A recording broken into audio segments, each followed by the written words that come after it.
firmanku kepadamu, jangan kau makan buah pengetahuan baik dan jahat. Itu firmanku. Iblis datang membantah firman Tuhan itu. Makan Adam, justru kalau kau makan kau akan hidup kekal. Itu iblis mengajarkan sesuatu yang bertentangan dengan ajaran Tuhan. Yesus datang mengatakan hukum Taurat itu adalah hidup kekal. Paulus datang mengajarkan hukum Taurat itu adalah sampah.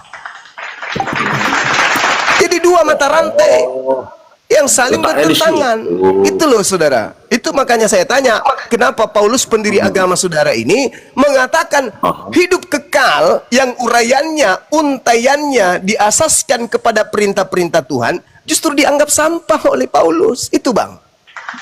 Oke, jadi ini ya. Silakan. Oke, Mike. Terima kasih waktunya bang ya. Jadi seandainya ini saya nggak tahu nih hukum Taurat. Jadi kalau menurut abang sendiri apa aja hukum Taurat yang ada? Apakah cuman mutlak single yang kayak abang bilang tadi peraturan kekal atau gimana? Mungkin di Jadi situ gini, ya. saudara. Maksudnya Yesus gimana? ditanya tuh di dalam Matius 19 nomor 16. Ini kunci sebenarnya. Kuncinya di situ. Gimana, bang? Yesus ditanya. Gimana? Matius 19 nomor 16, 17 dan seterusnya. Yesus ditanya tuh, "Guru, apa yang harus aku kerjakan supaya aku memperoleh hidup yang kekal?" Apa jawaban Yesus? Tinggalkan Torah. Karena Torah itu sampah. Enggak. Justru Yesus mengatakan, lakukan segala apa yang diperintahkan Bapa kepadamu. Dengan kata lain, Yesus mengajarkan Bani Israel untuk menjalankan seluruh hukum Torah untuk mendapatkan hidup yang kekal. Yes. Oh, I see. Nah, sekarang kenapa Paulus menganggap hukum Taurat yang menyebabkan orang yang mentaatinya memperoleh hidup kekal justru disebut sampah? Itu loh pertanyaan saya, Bang. Oke, bang. Baru datang. Jadi gini bang, Silakan. maksudnya gini, itu saya untuk teman-teman Kristen yang lain atau teman-teman Katolik. If you guys gimana ya bilang ya, kalau jadikan ini sebagai diskusi kan. Jadi ibarat kata tetap apa ya, apapun yang dilakukan di atas ya mereka terserah. Jadi nggak ada juga hak kita dan nggak ada juga interpretasi kita untuk membalas dengan apa kan, gitu loh. Jadi kayak kalau yang cocok kita tengok semua datanya, jangan cuma naik, nggak bawa otak, nggak bawa apa, tiba-tiba gimana gitu loh. Jadi saya ini enak diskusinya gitu kan. Jadi saya tanya dulu bang ya, I ask my GPT, kenapa hukum Taurat dianggap Paulus sebagai ilmu sampah? Oke? Cocok ya? Silakan. Pertanyaan ini sangat penting. Konteksnya Paulus sedang membicarakan prestasi agamanya sebagai orang Yahudi. Tapi gini bang, di sunat hari ke-8 dari suku Benyamin, Farisi, semua itu ya anggap sampah jika dibandingkan dengan pengenalan Kristus. Berarti ada miskonsepsi dengan apa yang abang dapat atau semenjak kapan ChatGPT jadi pendeta bang? Nggak masalah kak, kan boleh gunakan device. It's okay kalau kakak juga. Because hukum Tuhan tadi here, you know.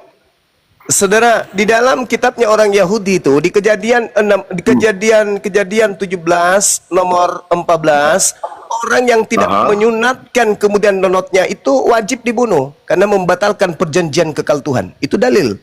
Sekarang justru itu hukum perjanjian itu dianggap sampah oleh Paulus. Nggak dianggap sampah bang, itu salah konsepsi juga bang situ bang. Lu kok nggak dianggap sampah? Coba Anda baca Matius, coba Filipi 3 nomor 8 itu. Di mana bang? Yang tadi Filipi 3 nomor 8. Bahkan dikatakan dalam Efesus 2 nomor 15, dengan matinya Kristus di atas tiang salib, dia telah membatalkan hukum Taurat beserta seluruh ketetapan yang ada di dalamnya. Itu dalil. Bahkan di dalam Galatia 5 nomor 4, jika engkau akan lepas dari, dikatakan begini, Galatia 5:4, kamu lepas dari Kristus jika kamu mengharapkan kebenaran oleh hukum Taurat. Kamu hidup di luar kasih karunia. Berarti hukum Taurat ini tidak ada kebenaran di dalamnya. Karena kalau Kristen mengharapkan kebenaran di dalam hukum Taurat, kata Paulus, kamu lepas dari Kristus. Ya sudah, selesai aja. Sekali dikatakan tinja, ya tinja. Nggak usah lagi dijilat-jilat hukum Taurat. Kan begitu poinnya. Karena kalau kalian masih mengharapkan ada kebenaran dalam hukum Taurat, sama aja. Kalian juga lepas dari Kristus. Sedangkan kalian adalah pengikut Kristus. Kalian adalah penyembah Kristus. Kalian adalah anak-anak Kristus. Berarti kalian harus totalitas meninggalkan hukum Taurat. Dan jangan mengharapkan kebenaran yang ada di dalamnya. Kan itu poinnya. Benar kan? Sekali tinja ya tinja. Masa tinja mau dimakan lagi, tinja mau dipakai lagi, sampah mau diambil lagi? Kan enggak. Itu kan menurut apa Bang Juma tanggal berapa nih? 23 Juli Itu dalil. 2025 kan? Saudara nggak usah terlalu formal kali, terlalu lebay kali. Itu dalil. Kamu Kristen lepas dari Kristus jikalau kamu mengharapkan kebenaran oleh hukum Taurat. Saya tanya kepada saudara nih, yang so intelektual. Yes. Apakah menurut saudara dalam hukum Taurat itu ada kebenaran? Saya terlalu jauh ke situ Bang. Sekarang saya pengikut Kristus. Iya makanya aku bilang jangan terlalu lebay. Saya bertanya, makanya, apakah menurut saudara di dalam hukum Taurat itu ada kebenaran? Based on berdasarkan hukum Taurat itu ada kebenaran. Lah berarti Ya, ada lepas dari Kristus. Harus lepas dari Kristus. Lah iya. Kamu lepas dari Kristus jikalau kamu mengharapkan kebenaran oleh hukum Taurat. Kamu hidup di luar kasih karunia. Bahkan kalau Anda melihat terjemahan lamanya dikatakan apa? Maka kamu yang hendak dibenarkan oleh Taurat itu sudah bercerai dari Kristus. Dengan demikian kalian hidup di luar lingkungan rahmat Tuhan. Kalau kamu mengharapkan kebenaran dari hukum Taurat. Nah, saya bertanya nih kepada saudara nih, apakah Anda mengharapkan kebenaran dari hukum Taurat? Wait Bang, kita kan udah moderat kan, jadi biar saya tanya dulu ya kan, apakah umat Kristiani sekarang tetap berpegang pada hukum Taurat? Ya tentu tidak. Karena hukum Taurat bagi Kristen adalah sampah. Tidak. Gak bisa Bang. Gak bisa Bang. Dalil di kitab saudara Bang yang mengajak untuk meninggalkan hukum Taurat Bang. Umat Kristiani tidak lagi terikat pada hukum Taurat. Nah, memang Secara pernah keseluruhan. terikat hukum Taurat? Pernah dulu waktu. Di mana kan hukum kita- Taurat itu diperuntukkan kepada orang Roma Bang? Di mana? Bukan ke apanya kan, ke Yesus yang pada saat itu kan, makanya saya bilang. Lah itu Yahudi, memang dia punya kitab, wajar. Yang saya tanya Kristen, memang pernah Kristen itu terikat hukum Taurat? I think kayaknya belum sih, belum. Nggak tahu. Ya deh, memang sekarang saya- memang tidak, bukan belum. Hukum Taurat itu hukum yang dihususkan secara prerogatif hanya untuk Bani Yakub, bukan untuk orang Kristen. Ya, sekarang itu harus dilakukan dulu kan. Ini gini. Jadi harus diselaraskan dulu kan. Kayak yang saya bilang di awal.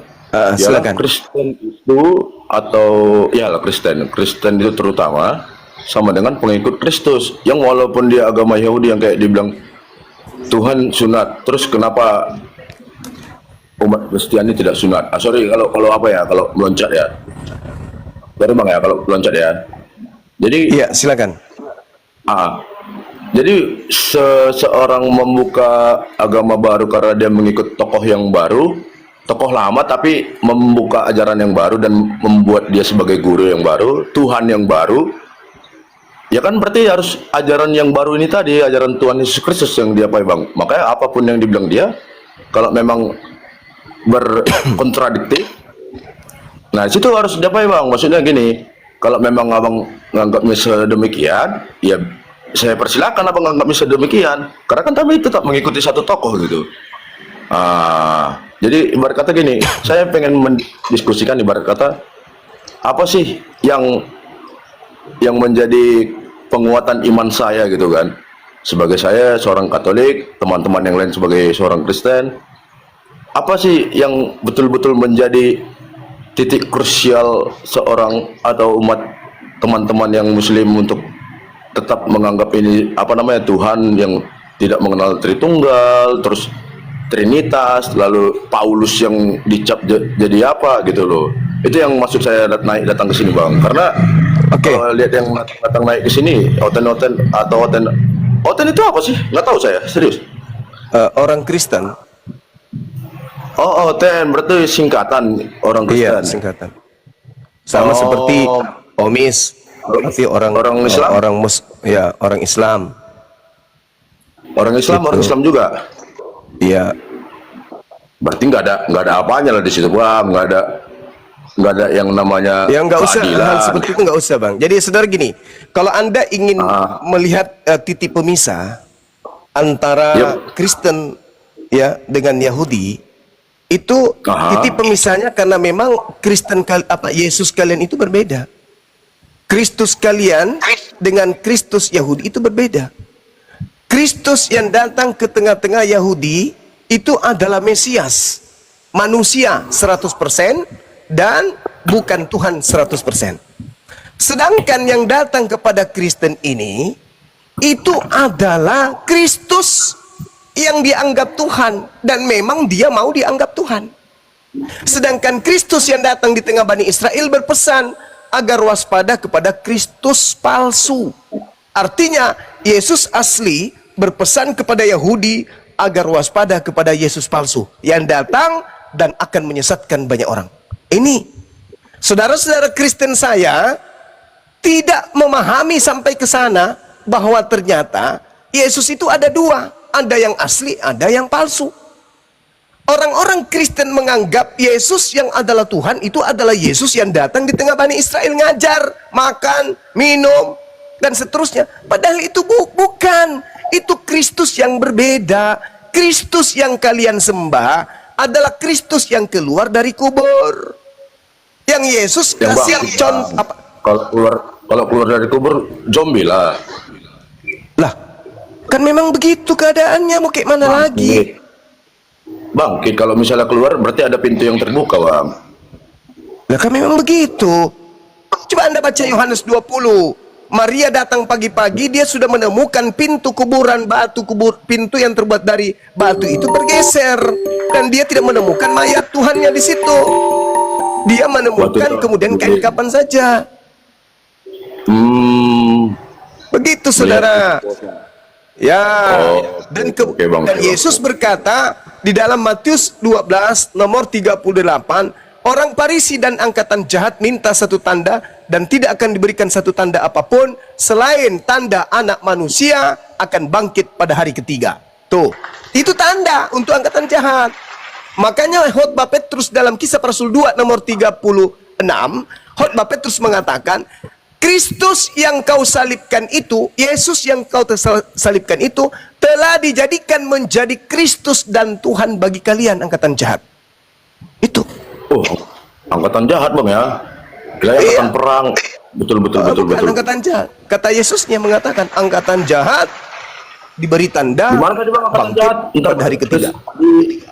Kisah Para Rasul 2 ayat 36. Ya. Jadi seluruh let all Israel be assured of this. God has made this Jesus, whom you crucified, both Lord and Messiah. Jadi seluruh kaum Israel harus tahu dengan pasti bahwa Allah telah membuat Yesus yang kamu salibkan itu menjadi Tuhan dan Kristus. Itu ya, Bang. Kisah Para Rasul 2 ayat 36. Iya, betul. Nah, sedangkan Daudnya sudah menubuatkan seorang Mesias akan dibangkitkan dan dia tidak mengalami kematian, jasadnya tidak ditinggal di kubur. Baca mundur di data nomor 29, 30, 31 dan 33-nya. Dia langsung diangkat oleh tangan kanan Elohim ke langit, tidak melalui kematian. Berarti yang sudah terlanjur mati ini dilantik oleh pencipta langit dan bumi untuk menjadi Tuhannya para angkatan jahat. Ya, itu juga dikatakan Paulus sendiri kok di dalam Roma 14 nomor 9. Untuk itulah Kristus mati agar dibangkitkan untuk menjadi Tuhan bagi kalian. Itu dalil. Oh iya, Bang ya, Roma 14 ayat 9 ya. Sebab untuk itulah Kristus telah mati dan hidup kembali supaya ia menjadi Tuhan, baik atas orang-orang mati maupun atas orang-orang hidup. Berarti menurut POV Bang Juma, itulah yang apa yang Kristus palsu tadi ya? Ya, betul. Makanya Yesus berpesan kepada muridnya, Dalam Lukas 21 nomor 8, waspadalah kepada penyesat yang datang kepadamu dengan memakai namaku dan berkata, akulah dia. Saatnya sudah dekat, jangan kamu mengikuti dia. Belum lagi dikatakan dalam Matius 24 nomor 20, 23 atau nomor 4-nya dan nomor 5-nya. Waspadalah agar kamu jangan disesatkan. Ini ucapan Yesus kepada muridnya di Bukit Zaitun. Sebab akan muncul banyak penyesat dengan memakai namaku dan berkata, akulah Kristus, akulah Mesias. Dia akan menyesatkan banyak orang. Mereka akan menyesatkan banyak orang. Nomor 23-nya, jadi apabila ada orang berkata, lihat ada Mesias di sini, lihat ada Mesias di sana, jangan kamu percaya. Sebab Mesias palsu dan nabi-nabi palsu akan muncul dan akan melakukan banyak mujizat dan tanda-tanda yang dahsyat, sekiranya mungkin menyesatkan orang-orang pilihan juga. Tuh, Yesus sendiri yang memberikan validasi, muncul Yesus palsu sebagai penyesat yang akan menyesatkan banyak orang. Yesus loh yang mengatakan itu. Kan? Dibilang Yesus, ada Yesus palsu, dia sendiri Yesus. Ya, artinya setelah dia ada Yesus palsu. Nah, sekarang Kristen ini mengikuti Yesus yang mana? Kalau Kristen mengikuti Yesus yang asli, maaf, Yesus yang asli tidak pernah kemudian mengajarkan dirinya untuk Bani di luar Israel. Yesus tidak pernah mengajarkan ke gereja. Yesus tidak pernah mengajarkan menyembah dirinya. Yesus tidak pernah mengajarkan ibadah minggu. Yesus tidak pernah mengajarkan kemudian mengkitabkan kitabnya Paulus. Bahkan Yesus tidak pernah mengajarkan kemudian untuk tidak bersunat dan makan babi. Oh, tidak mengajarkan tidak bersunat dan tidak makan babi. Oke, itu cocok tuh Bang. Saya bisa dikasih waktu nih kan sampai jam berapa? Silakan, silakan. Oh, boleh Bang. Yesus tidak mengajarkan untuk tidak bersunat dan tidak makan babi. Oke, ya kan? Ya. Yesus tidak secara eksplisit melarang sunat atau mengizinkan apa yang salah nih GPT saya nih, belum premium ini. Tentang sunat, Yesus tidak pernah melarang sunat. Namun Yesus tidak menekankan sunat sebagai hal utama, Bang. Berarti hadis atau kayak mana nih? Paulus menjelaskan lebih lanjut bahwa keselamatan tidak tergantung pada sunat. Oh, tetapi pada iman pada Kristus. Berarti kan esensi sunat berarti nggak perlu kali ya, Bang? Kata siapa? Yesus mengatakan di dalam Lukas 16 nomor 17, ini ucapan Yesus. Lebih mudah langit dan bumi lenyap daripada setitik dari hukum Taurat itu batal. Itu kata Yesus tuh. Kata Yesus. Lukas 16 ayat 17. Lebih mudah langit dan bumi lenyap daripada satu titik dari hukum Taurat batal. It's easier for heaven and earth to disappear than for the last stroke. Ini kalau bahasa Inggrisnya kejam nih Bang. Last stroke. Yesus sedang mengajarkan tentang kesetiaan, harta, dan hukum Allah. Ia menekankan bahwa hukum Taurat tetap memiliki bobot yang serius, bahkan setelah hadirnya kabar baik atau Injil. Dalam ayat sebelumnya, ayat 16, maksudnya lebih mudah langit dan bumi lenyap, suatu gambaran ekstrim untuk menunjukkan betapa kokohnya dan abadi prinsip-prinsip hukum Allah. Satu titik dari hukum Taurat mengacu pada huruf terkecil dalam alfabet Ibrani, mirip seperti tanda baca. Artinya, bahkan bagian terkecil dari hukum Allah tidak akan dibatalkan. Kesimpulan, poin Yesus mengatakan tidak ada hukum yang sia-sia. Namun Yesus juga menggenapi hukum. Hukum Taurat. Jadi bagaimana Kristen memahaminya? Hukum Taurat tetap suci dan benar, tetapi dalam terang Kristus kita memahami bahwa hukum moral, berarti hukum moral dan hukum ritual telah digenapi dan tidak lagi mengikat sebagai syarat keselamatan. Itunya Bang, apanya Bang? Bagaimana Kristen memahaminya katanya jadinya? Ya, itulah Kristen. Makanya saya katakan tadi, Kristen memahaminya itu berbeda dengan apa yang dipahamkan oleh Yesus itu sendiri. Makanya kan Yesus mengatakan waspadalah kepada Yesus palsu. Jadi kalau hari ini Kristen mengusung Yesus, Yesus yang mana? Nah, kalau misalnya kita apa lah Bang? Yesus sendiri bilang waspada ada Yesus palsu. Jadi Yesus palsu tadi yang Yesus itu juga? Kalau menurut pasti palsu lah. Jadi Yesus palsu itu bukan Yesus ngaku Yesus Bang. Oh iya, berarti ya paham paham. Berarti menurut abang sendiri berarti ya beliaulah sosok yang palsu tadi. Loh, kok beliau? Dia kan yang asli, berpesan kepada Bani Israel agar waspada kepada Yesus, tapi palsu. Berarti berarti beda deh bang, yang sosok Yesus yang di Bani Israel sama yang diapakan Kristen sekarang. Beda dong, beda itu pasti beda. Setelah yang abang jabarkan tadi, berarti ini dua tokoh fiktif lain ya. Satu tokoh yang asli orang Yahudi, satu tokoh fiktif, karang-karangan aja berarti. Bukan fiktif, memang ada makhluk yang mengaku Yesus yang muncul. Kan Yesus yang mengatakan itu. Kalau Anda percaya kepada ucapan Yesus bahwa akan datang Yesus palsu, ya Anda harus akui itu, bahwa memang ada sosok yang mengaku Yesus.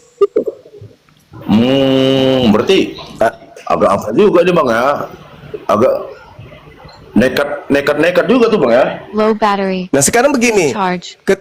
ketika Yesus ditanyai oleh murid-muridnya di dalam Matius 24, murid-muridnya datang di Bukit Zaitun berbicara mengenai pribadi mereka.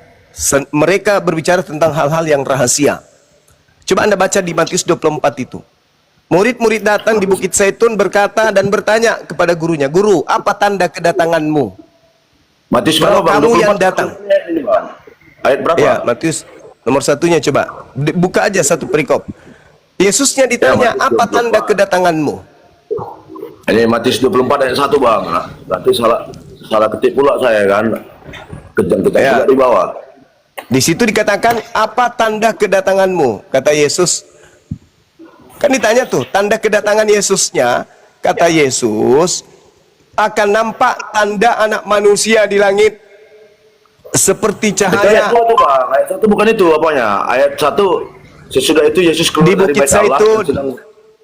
Iya, Dia di Matius Bukit 24 ayat 1. Zaitun bercakap-cakap Berarti kepada muridnya.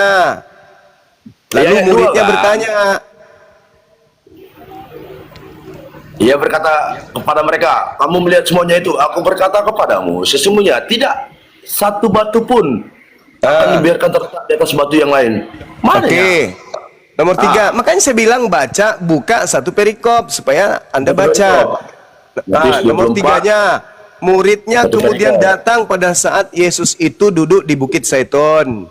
Ditanya kemudian, "Guru, apa tanda kedatanganmu?" Jawaban Yesus apa?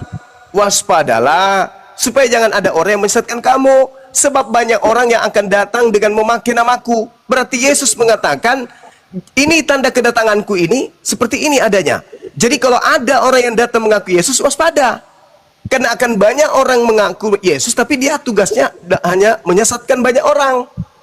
Itu kata Yesus. Tapi kan, ini bang ada di Yesus menjelaskan tanda-tanda zaman akhir ayat 4 sampai 14. Berarti udah mau akhir zaman ini berarti bang ya, banyak Mesias palsu. Nah, kalau Yesus yang datang, saudara, kalau Yesus yang datang menurut Yesus, maka itu akhir zaman. Kalau bukan Yesus yang datang, mau 1 miliar orang mengaku Yesus, kalau tidak diiringi tanda-tanda akhir zaman, itu bukan Yesus. Bagus lah bang, belum tanda akhir zaman berarti ini kan. Ya udahlah bang. Nah, berarti yang datang kepada Paulus siapa? Ya itu kan iman bang, kalau ada yang bilang kok iman? Yang datang kepada Paulus siapa? Apakah ada tanda-tanda yang disebutkan Yesus ketika ada oknum mengaku, "Akulah Yesus yang kau aniaya"? Ada nggak tanda-tanda itu? Tanda-tanda yang kayak tadi abang bilang. Yang Yesus bilang, tanda-tanda ketika aku yang datang seperti kilat yang menyambar dari timur sampai ke barat, akan nampak anak manusia di tengah langit, matahari menjadi gelap, bulan tak bercahaya, bintang berjatuhan, kuasa langit berguncang, dan aku akan nampak di tengah langit, seluruh manusia akan meratap dan seluruh manusia akan melihat aku. Tanda-tanda itu ada nggak pada saat Paulus mengaku bertemu dengan Yesus? Ada nggak? Gonjang ganjing bang ya.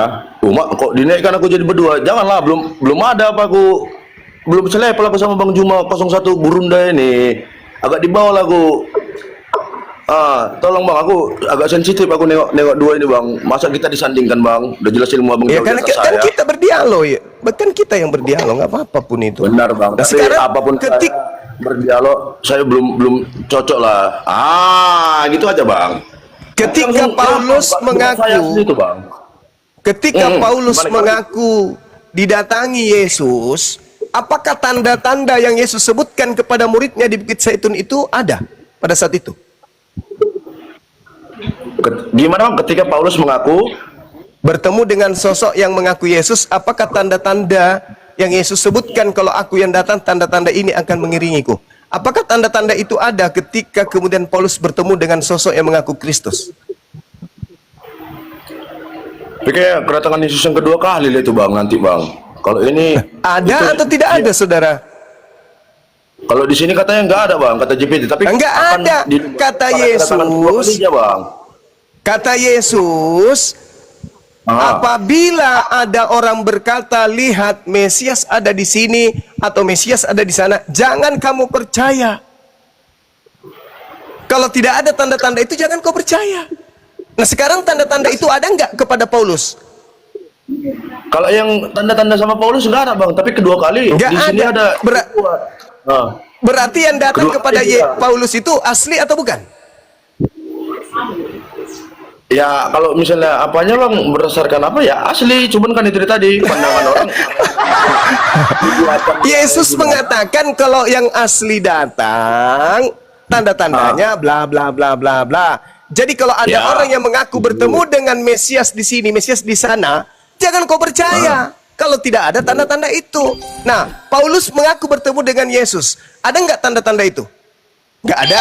Perintah Yesusnya percaya atau jangan percaya? Jangan percaya katanya. Jangan percaya. Terus kenapa Kristen percaya kepada Paulus? Karena itu bukan kedatangan kedua kalinya Bang. Loh, berarti itu kedatangan keberapa? Yang pertama lah itu perdana. Kalau kedua Kedatangan kali itu pertama udah- ketika dia menjadi soko guru sebagai rabi untuk Bani Israel, lahir dari bayi sampai usia 33 tahun. Itu kedatangan pertama. Kedatangan kedua, ketika dia datang bersama dengan tanda akhir zaman. Apakah tanda ini datang kepada Paulus? Tidak ada. Berarti yang datang kepada Paulus menurut Yesus itu siapa? Berarti Paulus lah Bang yang apa kedatangan Yesus ya untuk Paulus sendiri. Kata Yesus kepada muridnya, percaya atau jangan percaya?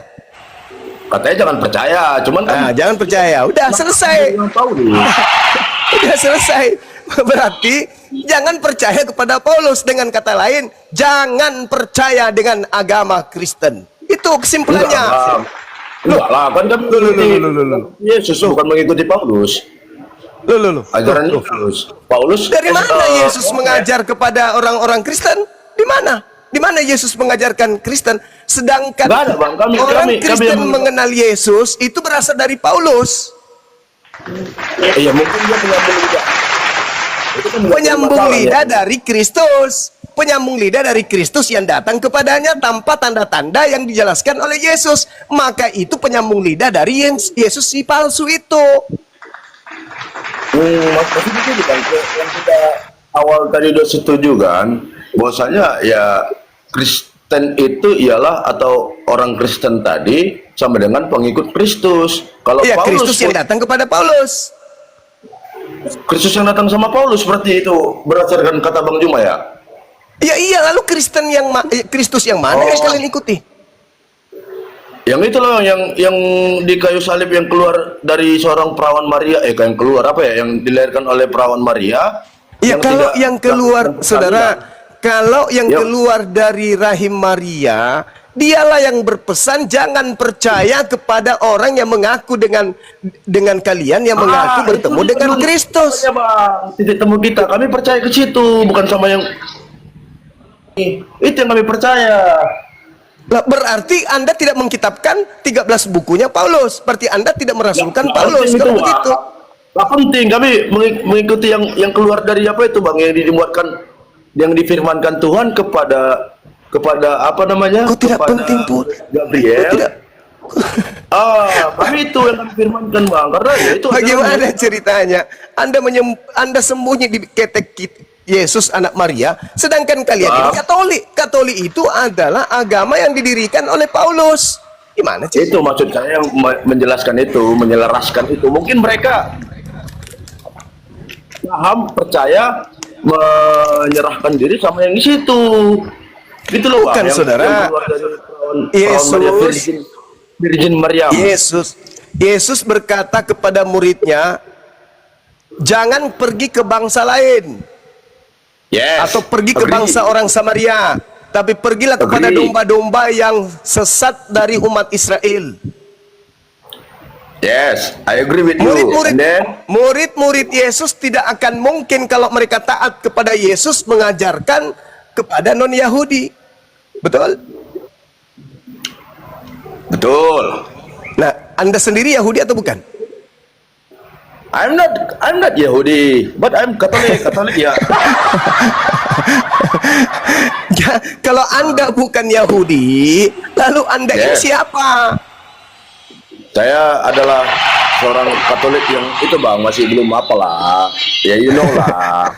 But I try to with my logic gitu loh bang, maksudnya logika saya kan yang namanya iman kan nggak bisa juga abang jangkau, even abang seorang gurunda kan. Tapi iya, saya menghargai iman saudara. Saya menghargai itu iman saudara saya Kristen, saudara saya Katolik, menyembah kepada Kristus. Kenapa kalian menjadi pengikut Kristus? Itu tidak disalahkan juga. Kenapa? Karena Yesusnya yang asli membuatkan bahwa Kristus palsu ini akan menyesatkan banyak orang. Dan Paulus setelah didatangi oleh Kristus, Paulus dalam Galatia 1 nomor 15 mengakui kalau dia diutus kepada non-Yahudi. Berarti ada Kristus yang mengutus Paulus untuk non-Yahudi. Itulah Kristus yang datang kepada Paulus. Yang Anda katakan tadi Anda tidak imani. Yang Anda imani adalah Kristus yang anak Maria. Padahal yang mengutus Paulus bukan anak Maria. Yang mengutus Paulus itu adalah Kristus yang datang kepada Paulus itu sendiri. Jadi gini bang, kalau seandainya dirunut lah. Jadi menurut abang yang Kristus palsu, oke lah segala macam itu kan bisa diterima untuk golongan abang, mungkin golongan lain tidak menerima ya kan, bisa cocok kira-kira bang? Iya cocok. Jadi menurut seorang abang lah, gurunda ya dibilang ya bang. Tadi saya dengar gurunda. Teman-teman aja yang manggil itu. Saya Bang Zuma, nama saya, panggilan saya Bang Zuma. Rendah hati ya bang ya, aku surga aku deh abang, rendah hati sekali. Memang saya Bang Zuma, bukan saya gurunda. Gurunda itu banyak, guru-guru kami itu banyak. Kalau saya enggak. Kalau abang sendiri nganggap yang cocok jadikan guru di agama Islam apa bang? Siapa sosoknya lah? Ya, para ulama kami lah yang ahli dalam Al-Quran, hadits. Mereka guru-guru kami yang mengajarkan kami. Begitu bang ya. Maksudnya gini, kalau misalnya jadi ini kita apakah berbicara siapa yang benar salah atau diskusi secara logika? Ada bukan logika ya? Diskusi secara sehat. Nah, ini sudah sejam lebih bang. Kita diskusi. Sorry bang. Oke lah, saya lanjut bang ya, soalnya udah 16.46 ini di tempat saya nih, mau lanjut lagi kerja. Oke, thank you bang ya, udah turunin katanya. Wah, slow lah, kan goyang kali. Oke semua bang ya, thank you bang Juma, thank you semua. Oke saudara Van, thank you. Oke bang. Bye. Selamat sore Immanuel. Manuel. Apa itu Mau digiling halus atau digiling kasar? Nggak apa-apa, terserah. Oke, silakan bertanya atau mau dipertanyakan, silakan Manuel. Nggak ada yang mau dipertanyakan, biasa-biasa aja keterangan si Juma ini, itu aja bolak-balik. Kenapa Paulus mengatakan hukum Taurat itu tinja? Kenapa? Kenapa bang? Oke. Begini. Jadi maksud Paulus ini terserah tak kau terima nggak terima, kan itu kan pribadi kita ya. Sebenarnya maksud Paulus itu menyatakan hukum Taurat itu tidak berguna lagi, artinya sudah seperti sampah bagi dia. Itu artinya nggak ada lagi pengaruhnya dilakukannya hukum Taurat ataupun tidak dilakukannya, tidak lagi memberikan arti yang baik, nggak ada arti apa-apa. Contoh nih, hukum Taurat penebusan dosa, hukum Taurat menyembelih korban penebus dosa, kan itu ada anak domba dipotong lalu darahnya dipercikkan, dagingnya dibakar di segala macam. Itu proses, artinya ritual orang Yahudi sebelum Yesus menyelesaikan misinya di kayu salib. Jadi selama Yesus belum menyelesaikan misi penebusan dosa di kayu salib, hukum Taurat itu berlaku penuh mutlak, dan itulah jalan satu-satunya keselamatan bagi bagi manusia untuk kembali kepada Allah. Tetapi setelah kematian Yesus di kayu salib dengan Yesus mengatakan selesai, yang mana arti selesai itu sudah selesai. Hukum Taurat itu sebagai ritual atau hukum untuk kembali kepada Allah itu melalui hukum Taurat itu selesai, nggak lagi, sudah berlaku, masuk ke era baru namanya perjanjian baru, era anugerah yang namanya kasih karunia. Masuklah kita, tidak lagi. Jadi wajar saja Paulus berkata, bagiku hukum Taurat itu ya mutlak, itulah jalan dia untuk mendapatkan keselamatan melalui hukum Taurat ketika dia masih Yahudi. Nah, setelah dia dipanggil oleh Yesus dengan pertemuannya itu ke Damsyik itu, dia kan diberi bertemu dan buta, di baptis Ananias, lalu dia mendapatkan dari Roh Kudus, lalu dia jadi rasul, diutus oleh Tuhan. Ternyata keselamatan sudah selesai, nggak lagi melalui hukum Taurat, sudah selesai hukum Taurat di kayu salib. Jadi keselamatan murni menghadap, artinya Yesuslah menjadi kerangka acuan keselamatan. Karya kematiannya itu artinya begini, siapa yang tidak mengakui Yesus itu mati menyelamatkan dosanya dan bangkit dari kematian, maka orang tersebut akan mati dalam dosa-dosanya. Itu dia. Dulu nggak begitu penebusan dosa. Dalilnya di mana? Di mana dalilnya? Aku nggak bisa memberikan dalil terhadap apa ya. Tapi begitu konsepnya. Enggak, kau jangan minta dalil. Jadi setan, siapa saja dengar. Aku satu perangkat. Kok kayak setan diminta dalil? Nggak ada dalilnya tapi sok paten. Sok paten kali aja berkhotbah tapi dalil nggak ada. Sebentar. Jadi kampret. Nggak apa-apa lah. Sebentar cuma. Bagi orang yang binasa, pemberitaan Injil adalah lelucon. Nggak apa-apanya cuma. Saya minta dalilnya mana? Iya. Aku lupa, tapi nggak bisa tapi searching aja nih itu. Nggak apa-apa. Jadi begitu. Jadi begitu cuma kami ini punya pegangan keselamatan, enggak pegangan halusinasi. Saya maklum itu kan enggak, kalaupun kau mana dalilnya? Mana dalilnya? Siapa yang tidak percaya atas kematian Yesus itu tidak akan selamat alias binasa? Mana dalilnya? Jadi sebentar cuma. Lah, jadi begitu dia. Hanya satu kerjaan iblis untuk membawa manusia ke dalam neraka bersama dia adalah membatalkan kematian Yesus di kayu salib, membawa manusia sebanyak-banyaknya tidak mengakui Yesus dan karya kematiannya. Udah, kau turun, setiap orang yang tidak percaya dibawa iblis bersama. Binatang, jangan di sini. Minta dalil, cuma mau khotbah menipu kayak setan gitu. Kau di gereja nggak cocok di sini. Orang berakal di sini kok datang kayak orang gila kau. Di gereja sana kau cocok. Pakai contoh itu teman-temanmu yang di pasar tuh, pakai son di pasar. Kau jualan obat di pasar tuh cocok. Di sini jangan kau coba-coba menipu. Ini komal Islam. Kalau kau berbicara tentang jualan kau itu, yang kau saleskan itu, yang kau jual itu, kau pakai dalil. Jangan kau kayak orang gila, sudah mentang-mentang gila, kau pamer lagi gilamu. Kau mau gila-gila aja sendiri, jangan ngajak-ngajak orang.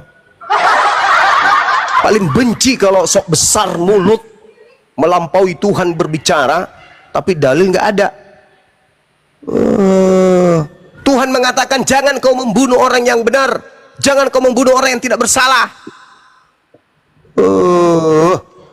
Malah dibilang kalau ada tidak percaya ada pembunuhan terhadap orang yang benar tidak masuk surga. Nenek nu kiper, sentil juga biji mata kau nanti lama-lama ya.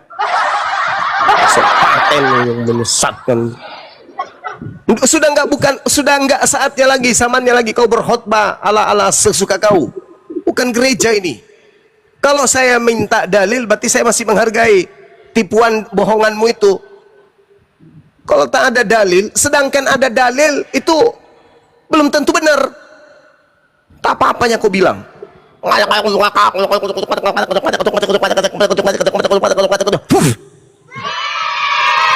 Dalil berdalil. Saya seorang muslim, dididik menjadi seorang muslim yang taat pun ketika berbicara itu pakai dalil. Nah, ente dari lahir sudah makan asu, besar tua sekarang ini masih makan asu, diminta dalil, lupa cari sendiri. Lu pikir ini gereja apa? Oh, sok cantik. Belum pernah kau ditampar sama ini, sama waria? Hah? Gak pernah? Hah? Bunda Rama, tampar dia, tampar Bunda Rama. Bunda Rama, tampar dia. Kalau dia ngomong,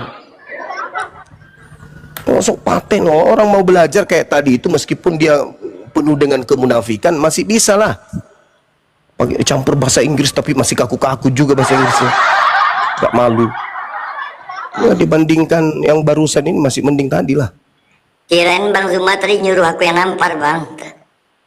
Jangan. Baik, mari aja. paten yang di bawah ya, silakan minta ketik 1 kalau mau naik. Ya, bawa data, bawa oksigen, infus sama kompor gas ya. Oke, selamat sore Endah. Boleh bicara panjang, saudara-saudara ini kok bisa Kristen. masuk, maaf ya.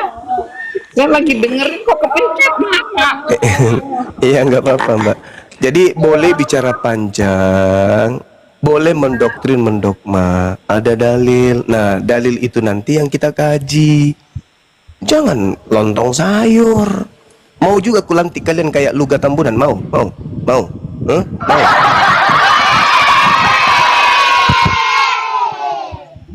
Bicara pakai dalil, saudara ya. Kalau saudara mewakili agama saudara kita Kristen, bicara silakan. Yesus adalah Tuhan. Yesus adalah ini, silakan. Ini dalilnya. Nah, nanti kita berbicara, kita bedah tuh dalil. Begitu, jangan asal ngomong saja. Ini bukan gereja.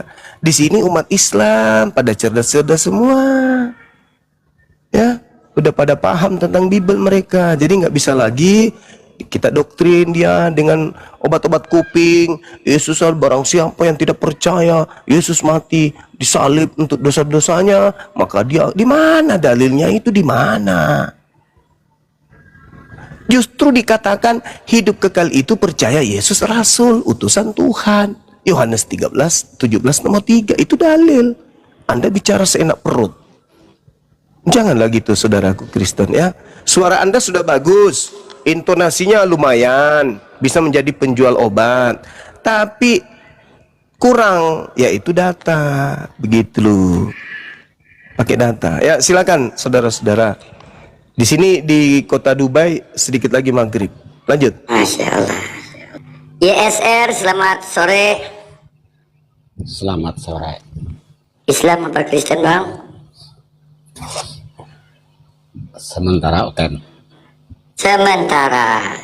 Oke, ada yang mau dipertanyakan atau mau ditanyakan? Silakan Bang, langsung sama Bang Zuma, Bang. Ya, saya mau nanya sama Bang Zuma, boleh nggak? Boleh. Kata Bang Zuma kan yang nemuin Paulus itu bukan Yesus anak Maria. Jadi itu Yesus yang mana ya, Bang? Saya masih belajar ya, Bang. Jadi saudara, Yesus itu mengajar secara histori. Kita harus bagi dua. Yang pertama, Yesus mengajar tanpa kehadiran Lukas, tanpa kehadiran Paulus, tanpa kehadiran Markus, dan tanpa kehadiran penulis Matius dan penulis Yohanes. Ini dulu. Ketika Yesus mengajar, 5 manusia ini itu belum ada. Manusia-manusia 5 orang ini itu belum ada dalam sisi pengajaran Yesus.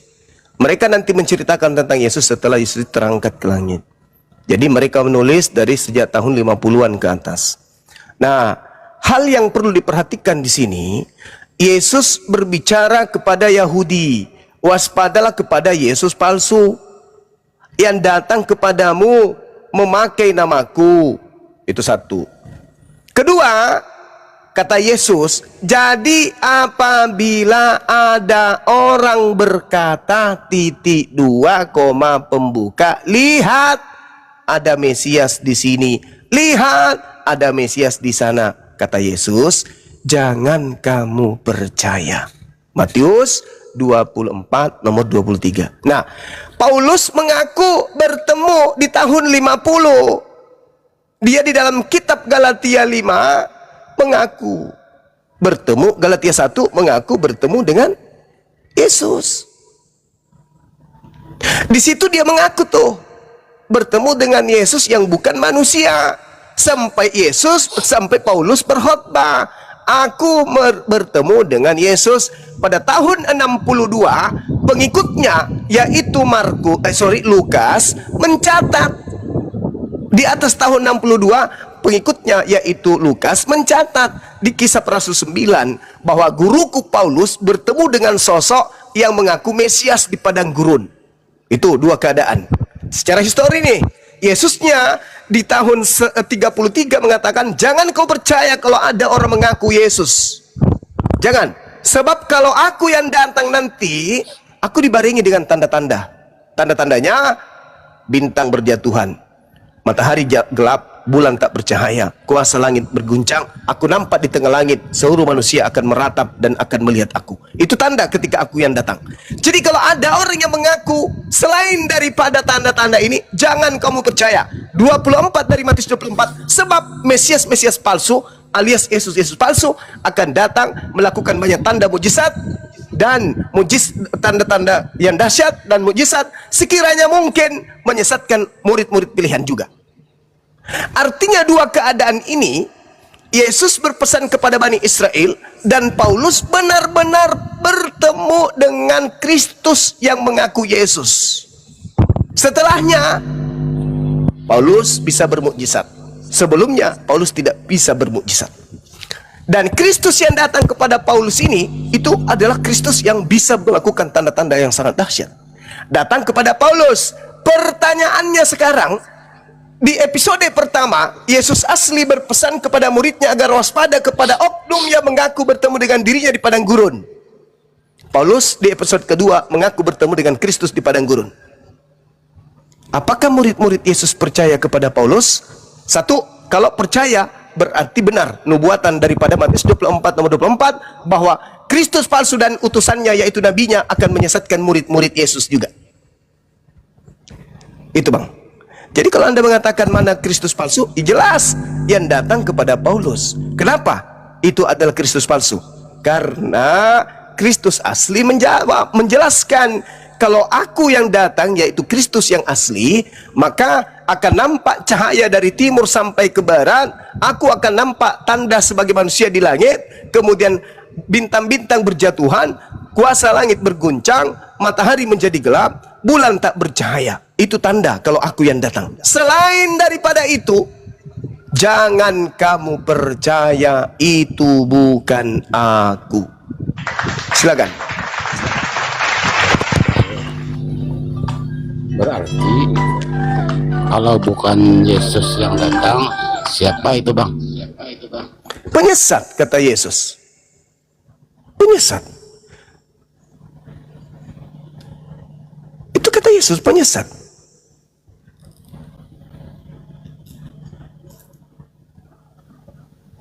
Cek. Bang YSR monitor. Penyesat bang yang datang mengaku Yesus. Berarti penyesatnya, akulah Yesus. Nah itu harus ngaku Yesus penyesat itu. Bukan mengaku bom-bom. Salah nubuatnya kalau akulah bom-bom yang tidak beranus. Itu salah. Nubuatannya mengaku Yesus. Jadi penyesatnya ya ngaku Yesus.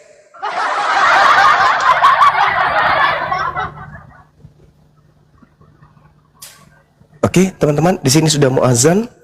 Mungkin bisa diambil alih dulu. Karena saya harus Oke, siap, siap-siap Bang. untuk Siap, Bang. Oke. Ya, maaf kalau ada kata-kata yang kurang berkenan, sahabat-sahabat semuanya. Ada sesuatu penegasan atau saya punya kalimat yang kurang berkenan. Sekali lagi, saya manusia biasa. Saya bukan malaikat, saya bukan nabi, saya bukan rasul. Saya hanyalah seorang penyampai Bible, ya, penyampai Bible yang kemudian dibutuhkan kedewasaan di dalam menyikapi apa yang saya tuturkan, apa yang saya sampaikan.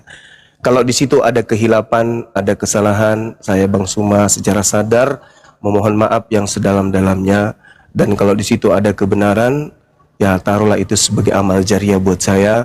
Dan apa yang antum semua lakukan di YouTube maupun yang ada di TikTok, dan juga teman-teman saya yang ini yang punya Komal, saudara saya, sahabat saya, sebagai host saya di sini, dan juga yang lainnya, ya saya ucapkan banyak terima kasih. Mudah-mudahan kalian panjang umur, sehat selalu. Jangan lupa besok nonton film Doti. Mudah-mudahan ada hikmah yang bisa kita petik dari sana. Saya Zulkifli M. Abbas, orang yang paling ganteng di antara seluruh manusia yang ada di kota Makassar. Kalau lagi tidur mengucapkan banyak terima kasih. Demikian, assalamualaikum warahmatullahi wabarakatuh. Salam tauhid, salam satu Tuhan. Jayalah Islamku, Salam jayalah satu Indonesiaku. Assalamualaikum Allahu Akbar. warahmatullahi wabarakatuh. Salam.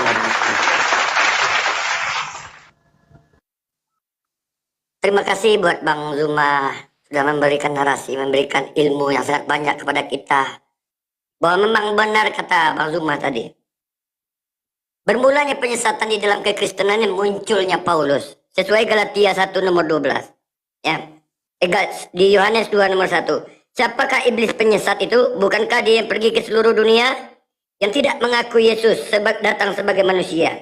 Dan Paulus sendiri menyatakan di Galatia 1 nomor 11, aku bukan menerima dari manusia, tetapi dari Kristus yang bukan manusia. Paulus adalah seorang pendusta, sesuai Roma nomor 3, 7. Tetapi jika kebenaran Allah oleh dustaku semakin berlimpah bagi kemuliaannya. Filipi 1 nomor 18. Tetapi jika mengapa, sebab bagaimanapun juga Kristus diberitakan, baik dengan maksud palsu maupun dengan jujur. Tentang hal itu aku bersukacita. Semenjak Paulus diangkat menjadi rasul, apakah Paulus membawa atau melestarikan ajaran Yesus? Tidak, hampir rata pengajaran Paulus dengan Yesus sendiri sangat jauh berbeda. Yesus tidak pernah membicarakan tentang dosa waris. Yesus mengajarkan ketika di Markus 10 nomor 14, ketika Yesus melihat hal itu, ia marah dan berkata kepada mereka, biarkan anak-anak itu datang kepadaku, jangan menghalang-halangi mereka, sebab orang-orang seperti itulah yang mempunyai kerajaan surga. Jelas, kalau dari ayat ini dikatakan bahwa anak kecil tidak memiliki dosa, bahkan memiliki surga. Seperti sama dengan hal ini di dalam ajaran kita Islam. Perjanjian lama secara eksplisit membantah adanya dosa waris. Ulangan 24 nomor 16. Jangan ayah dihukum mati karena anaknya, jangan jugalah anak dihukum mati karena ayahnya. Setiap orang harus dihukum mati karena dosanya sendiri. Yeskiel 18:20. Orang yang berbuat dosa itu yang harus mati. Anak tidak akan turut menanggung kesalahan ayahnya, dan ayah tidak akan turut menanggung kesalahan anaknya. Orang benar akan menerima berkat kebenaran, dan kefasikan orang fasik akan bertanggung atasnya. Tetapi malah sebaliknya, Paulus membawa ajaran Roma 5:12. Sebab itu sama seperti dosa masuk ke dalam dunia oleh satu orang, dan oleh dosa itu juga maut. Demikian maut telah menjalar kepada semua orang, karena semua orang telah berbuat dosa. Ajaran yang sangat berbeda dengan ajaran Yesus sendiri. Yesus tetap mengakui legitimasi hukum Taurat, seperti yang dikatakan oleh Gurunda Zuma, Bang Zuma tadi, berlaku bagi para pengikutnya, di mana Matius 5:17. Janganlah kamu menyangka bahwa aku datang untuk meniadakan hukum Taurat atau kitab suci para nabi. Aku datang bukan untuk meniadakan, melainkan menggenapi.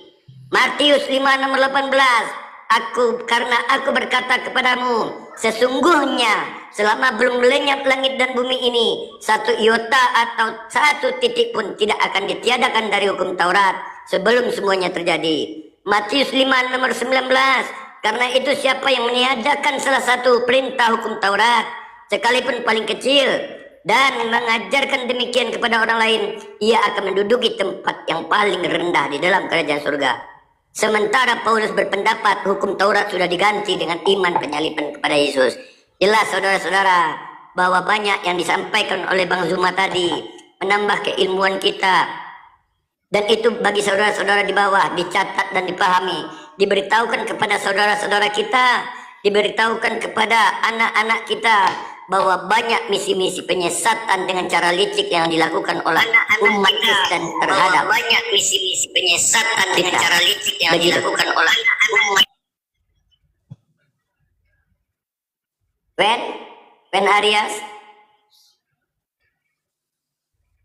When Arias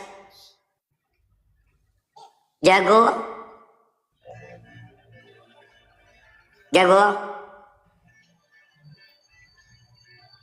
Oke, selanjutnya ya.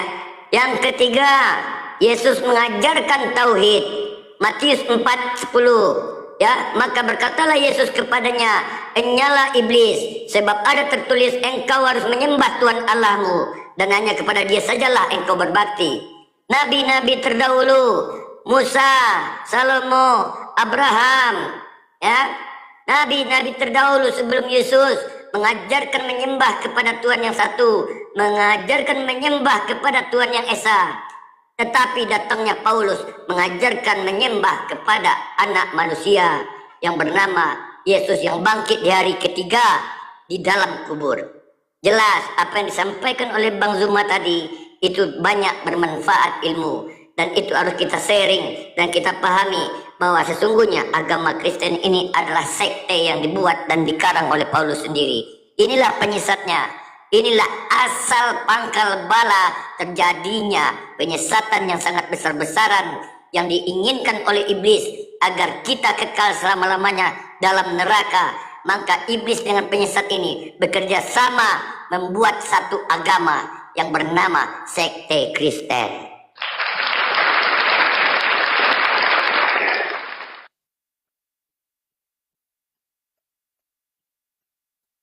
Bang Blender, monitor, siwe parange,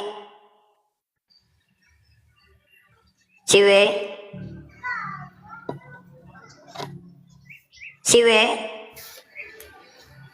Leni,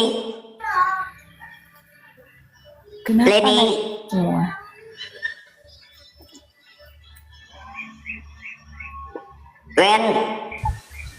Wen Arias monitor.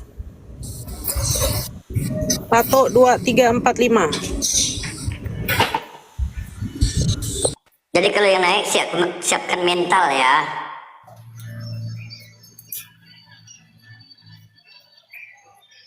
Bang Blender mana Kak Kiki? Tidur dia.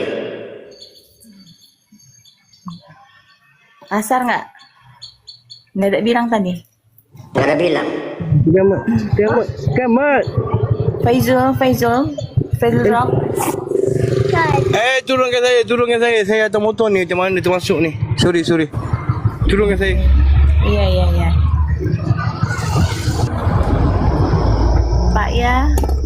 Pak ya monitor. Pak ya monitor. Assalamualaikum. Waalaikumsalam warahmatullahi wabarakatuh. Assalamualaikum warahmatullahi wabarakatuh. Ya bunda. Saya Muslim dari Malaysia. Saya nak tanya sikit lah kakak-kakak semua. Itu Yesus dia sendiri yang bunuh diri ataupun dia dibunuh? Dibunuh bang. Dua-duanya bang. Dia bunuh diri dan dia dibunuh. Sebab saya tak faham Karena aku katakan dia bunuh diri, dia tahu akan mati. Yang kedua dia dibunuh, dia matinya dengan dibunuh oleh tentara Romawi. Dua-duanya melekat pada dirinya, dibunuh dan bunuh diri. Oh, dibunuh dan bunuh diri. Itu saja yang saya nak tahu. Okey, terima kasih ya. Ya sama-sama bang. Ya bang. Ada mau disampaikan yang lain bang? Tak ada dah, itu je. Oke siap. Okey, assalamualaikum. Waalaikumsalam warahmatullahi wabarakatuh.